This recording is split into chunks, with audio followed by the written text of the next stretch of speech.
రుద్ర పండితుని పిలిపించాడు. నారంగ్ రష్యన్స్ తీసుకొచ్చుకున్నాడు. గురుంగు వాళ్ళు సెర్బియన్ ఆర్మీని తీసుకొచ్చుకున్నారు. ఆఖరికి కాపర్లు కూడా ఒక్కొక్కరు 50 మందిని పోగు చేసుకున్నారు.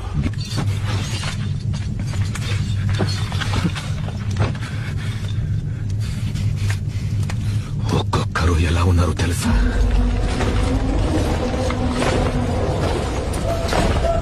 నువ్వు చెప్పు,